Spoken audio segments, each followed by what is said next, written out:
Hello दोस्तों, good evening. कैसे आप सब? उम्मीद करते हैं आप सभी अच्छे होंगे। तो चलिए आप सभी फटाफट सेशन में जुड़ जाइए। लाइक, सब्सक्राइब, शेयर, कमेंट जो भी हो कर दीजिए। आज हम बात करेंगे यूपी टेट के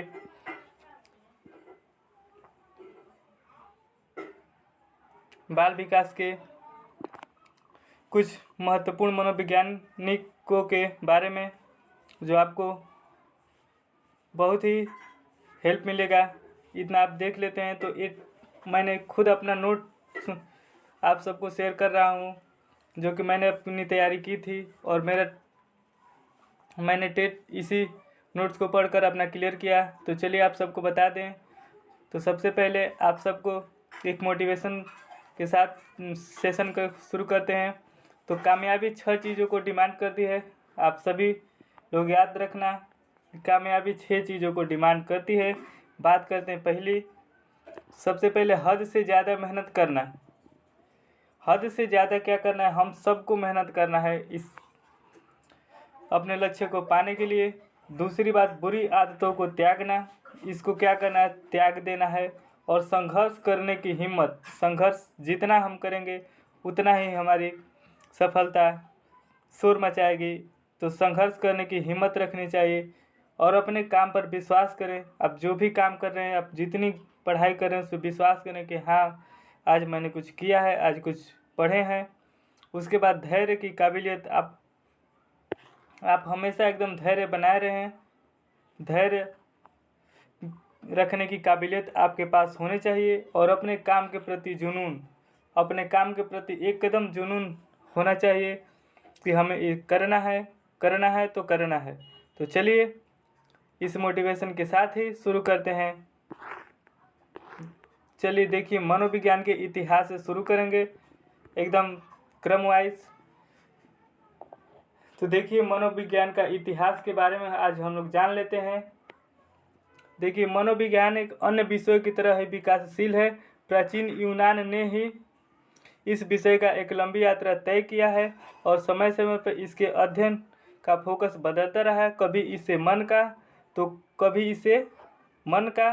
कभी इसे आत्मा का, और कभी कभी इसे चेतना का विज्ञान भी कहा गया है।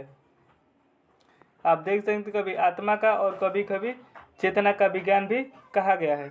अगर मनोवैज्ञानिक शब्द की बात करें तो मनोविज्ञान शब्द का अंग्रेजी शब्द साइकोलॉजी से, जो लैटिन भाषा के साइकी शब्द एवं लोगोस से बना है, जिसका अर्थ आत्मा यानी मस्तिष्क का अध्ययन या विज्ञान कहा जाता है। तो चलिए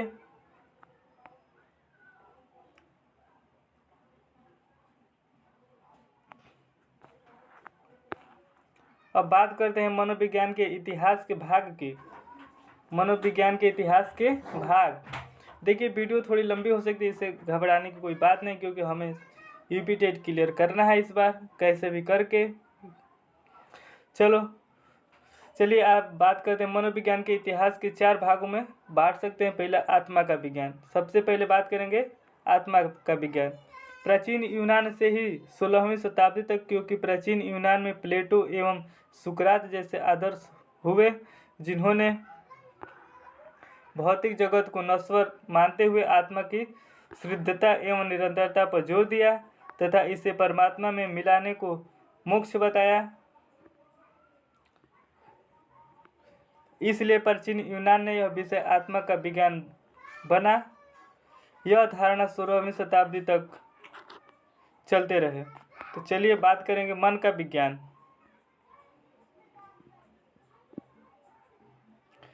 मन के विज्ञान की बात करें तो 17वीं से 18वीं शताब्दी तक मन का विज्ञान रहा है, जिसे 17वीं शताब्दी के शुरुआत में ही इटली के पंपो नौजी में मनोविज्ञान का मन का विज्ञान कहा गया और अग्रणी 2 शताब्दियों तक यह मन का विज्ञान बना रहा। रूसो, इमैनुअल कांट आदि इस विचारधारा के प्रमुख समर्थक थे। रूसो ने यहाँ तक कह दिया कि सच्ची शिक्षा वह है जो व्यक्ति के अंदर से प्रस्फुटित हो। अभी कथन पूछ सकता है कि किसने, यह कथन किसका है? तो यह कथन रूसो का है कि यहाँ तक कह दिया गया कि सच्ची शिक्षा वह है जो व्यक्ति के अंदर से प्रस्फुटित हो। चलिए बात करते हैं चेतना का विज्ञान। चेतना का विज्ञान क्या है?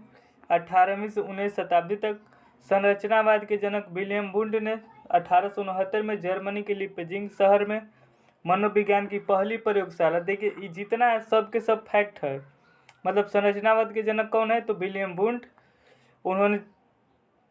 उन्होंने 1869 में जर्मनी के लीपजिंग शहर में मनोविज्ञान की पहली प्रयोगशाला खोली। तो पहली मनोविज्ञान की पहली प्रयोगशाला कब स्थापित हुई? तो 1869 ईस्वी में।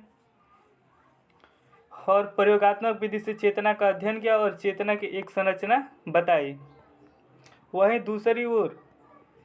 दूसरी ओर बात करें तो प्रकार्यवाद के जनक, अब देखिए प्रकार्यवाद के जनक विलियम जेम्स ने 1890 में कैम्ब्रिज में दूसरी मनोविज्ञान की प्रयोगशाला खोली एवं चेतना के कार्यों का अध्ययन किया। जेम्स की प्रसिद्ध पुस्तक द प्रिंसिपल ऑफ साइकोलॉजी ने उन्हें मनोविज्ञान का जनक बना दिया। अब देखिए अभी प्रश्न पूछ सकता है कि मतलब द प्रिंसिपल ऑफ साइकोलॉजी किसकी पुस्तक है? तो जेम्स की। आप सब अब बात करें तो व्यवहार का विज्ञान की बात करें तो 20वीं शताब्दी से अब तक, मतलब इस समय व्यवहारवाद का विज्ञान चल रहा है। चलिए देखिए 1913 में जेबी वाटसन ने व्यवहारवाद की नींव अमेरिका के हॉपकिंस विश्वविद्यालय में रखी। अब यहाँ पे आप देख सकते हैं कि जेबी वाटसन ने व्यवहारवाद की नींव अमेरिका के हॉपकिंस विश्वविद्यालय में रखी। उन्होंने कहा कि चेतना दिखाई ही नहीं देती, इसका अध्ययन क्या है? निरर्थक है। उन्होंने कहा कि जब चेतना दिखाई ही नहीं देती, मतलब उन्होंने कहा कि जब चेतना दिखाई ही नहीं देती इसका अध्ययन क्या है? निरर्थक है। आगे देखते हैं। उन्होंने कहा कि मानव का बाहरी व्यवहार दिखाई पड़ता है, इसलिए अब मानव के बाहरी व्यवहार का अध्ययन है। इनकी प्रसिद्ध पुस्तक द बिहेवियरिस्ट है। चलिए बात करते हैं मनोविज्ञानी रॉबर्ट गैगने।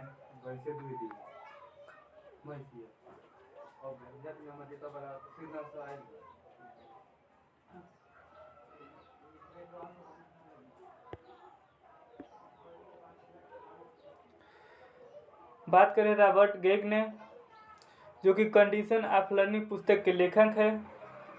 प्रश्न बन सकता है कि कंडीशन ऑफ लर्निंग पुस्तक के लेखक कौन है? तो रॉबर्ट गैगने।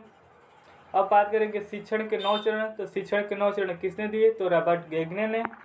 उसके बाद बात करेंगे श्रेणीबद्ध अधिगम सोपानकी का सिद्धांत किसने दिया? तो रॉबर्ट गैगने ने। उसके बाद बात करें तो गैगने एक अमेरिकी मनोवैज्ञानिक थे। गैगने कहाँ के निवासी थे? तो अमेरिका के, जो कि अमेरिकी मनोवैज्ञानिक थे। तो चलिए रॉबर्ट गैगने से जुड़े और भी प्रश्न देख लेते हैं। शिक्षण के 9 पद या चरण। शिक्षण के 9 पद या चरण बात करें तो शिक्षण के 9 पद या चरण कौन कौन से हैं? तो देख लीजिए आप। पहला, ध्यान आकर्षित करना, मतलब शिक्षण में सबसे जरूरी है ध्यान आकर्षित करना। उसके बाद शिक्षण का उद्देश्य बताना, मतलब शिक्षण का क्या उद्देश्य है ये बताना। उसके बाद पूर्व ज्ञान से जोड़ना, मतलब पूर्व ज्ञान से जोड़ना। उद्दीपक प्रस्तुत करना। उसके बाद अधिगम के लिए मार्गदर्शन करना, प्रदर्शन के लिए प्रोत्साहित करना, प्रतिपुष्टि देना। उसके बाद बात करते हैं प्रदर्शन का आकलन करना। उसके बाद नवा बात करते हैं ज्ञान या सीखे गए अधिगम को स्थिर बनाना, मतलब जो भी ज्ञान सीखा गया उसको स्थिर बनाना। ये क्या है? शिक्षण के 9 पद या चरण है। अब बात करेंगे श्रेणीबद्ध अधिगम सोपानकी के 8 चरण। अब देख सकते हैं इसमें से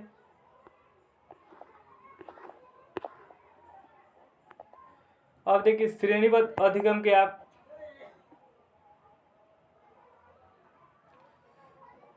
8 चरण। संकेत अधिगम मतलब संकेतों से अधिगम करना, उद्दीपक अनुक्रिया अधिगम, श्रृंखला अधिगम, साहचर्य अधिगम, विभेदन अधिगम, संप्रत्यय निर्माण अधिगम, सिद्धांत अधिगम, उसके बाद समस्या समाधान अधिगम। आगे चलते हैं, शिक्षण के स्तर। आप देख सकते हैं यूपी टेट का सबसे फेवरेट शिक्षण के स्तर से हर बार प्रश्न पूछा गया है। शिक्षण भी किसी भी प्रकार के शिक्षण के 3 स्तर होते हैं। इन तीनों स्तरों का नामकरण पॉल विगी ने किया था।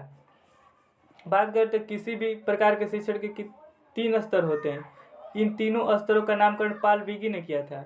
अब बात करें तो स्मृति स्तर।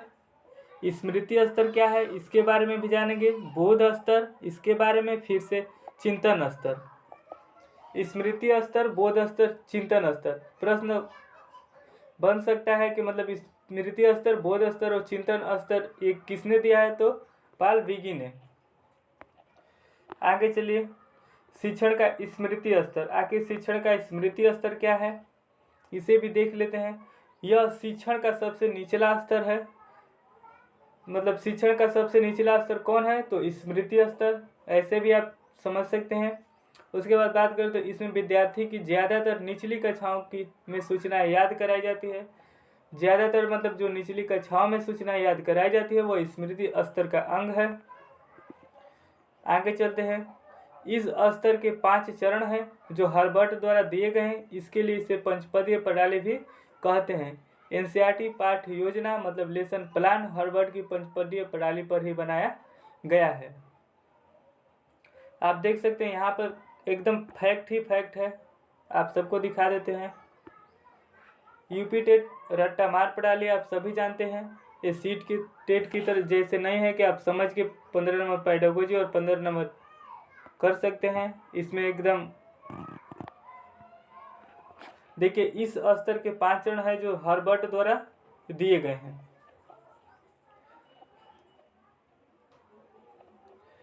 अब बात कर लेते हैं स्मृति स्तर के चरण। देखिए यहाँ पे इम्पोर्टेंट लिखा भी गया है, आप देख सकते हैं।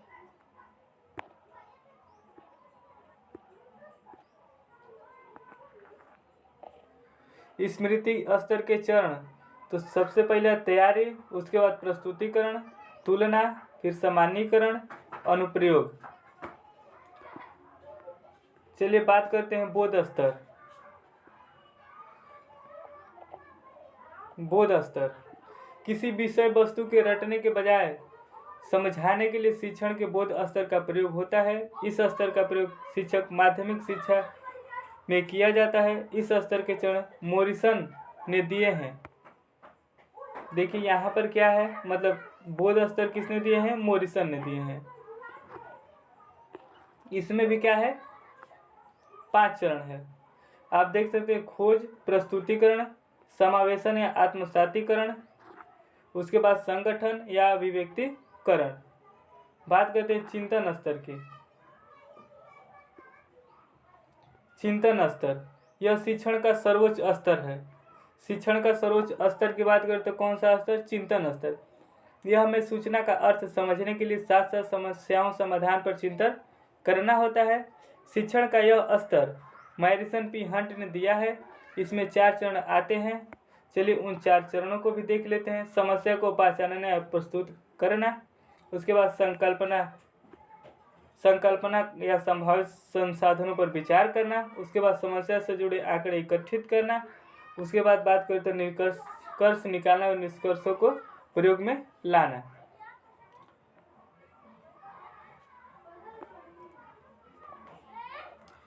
बात करेंगे एरिक्स का मनोसामाजिक सिद्धांत। आप सबसे पहले इन हेडिंगों को एकदम कहीं नोट कर लीजिए। पूरा उम्मीद की है कि यह हेडिंग ही यूपी टेट में पूछा जाता है कि मतलब एरिक्स का मनोसामाजिक। तो चलिए बात करते हैं, यह सिद्धांत विकास एवं व्यक्तित्व दोनों से जुड़ा है। एरिक्स का जो मनोसामाजिक सिद्धांत है जो विकास एवं व्यक्तित्व दोनों से जुड़ा है। उसके बाद बात करें तो यह फ्रायड के सिद्धांत से प्रमाणित जरूर है, पर यह सामाजिक विकास से ज़्यादा महत्व देता है न कि लैंगिक विकास को। बात करते हैं फ्रायड की ही तरह उनका यह मानना है कि व्यक्तित्व का विकासशील प्रक्रिया है, यह हमेशा एक जैसा होकर कुछ चरणों में विकसित होता है। बात करें एरिक्स ने व्यक्तित्व विकास के 8 चरण बताए हैं। प्रश्न बन सकता है कि एरिक्स ने व्यक्तित्व विकास के कितने चरण बताए हैं, तो 8 चरण बताए हैं। अंतर यह है कि फ्रायड के मनोलैंगिक प्रभाव की जगह एरिक्स ने सामाजिक प्रभाव को वरीयता दी है। प्रत्येक चरण में एक विरोधाभासी जोड़ा गया है और पहले वाले शब्दों को वरीयता दी गई है।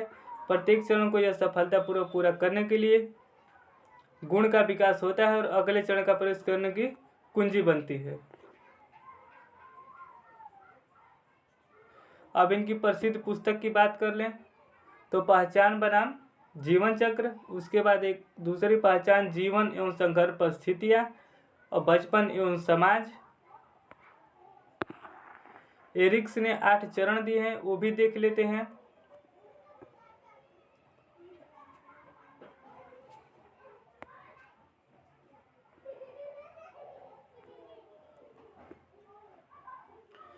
चलिए भी देख लेते हैं एरिक्स के 8 चरण। आप देख सकते हैं यहाँ पे चरण दिया है, उसके बाद विकसित होने वाला गुण और उम्र, मतलब किस उम्र में कौन सा गुण विकसित होता है। तो बात करें तो विश्वास बनाम अविश्वास, तो इसमें विकसित होने वाला गुण क्या है, आशा, मतलब इसमें आशा विकसित होती है जो कि 0 से 18 महीने तक क्या होती है, चलती है। उसके बाद बात करें तो स्वतंत्रता बनाम शर्म, एक किसमें होता है विकसित होने वाला गुण, इसमें क्या पाया जाता है, इच्छा शक्ति, यह 18 महीने से 3 वर्ष तक चलता है। उसके बाद बात करें तो पहल बनाम अवरोध बोध, तो उद्देश्य से परक इसमें होता है विकसित। और उसके बाद इसमें बात करें तो 3 से 5 वर्ष। परिश्रम बनाम हीनता, ये कौन से चरण में आता है, तो प्रतियोगिता, इसमें प्रतियोगिता का जन्म होता है, कितने वर्षों तक चलता है, 5 से 13 वर्ष तक। उसके बाद बात करें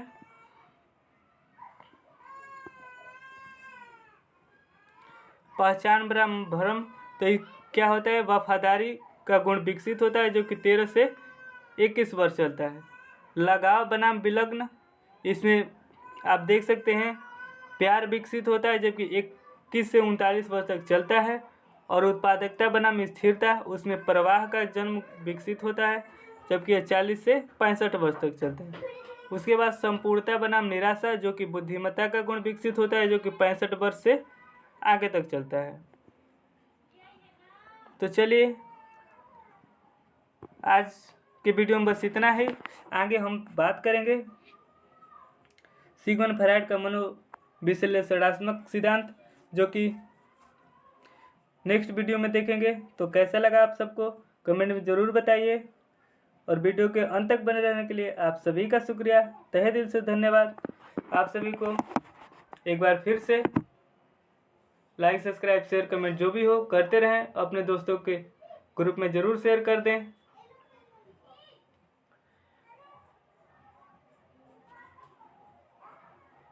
धन्यवाद आप सभी का।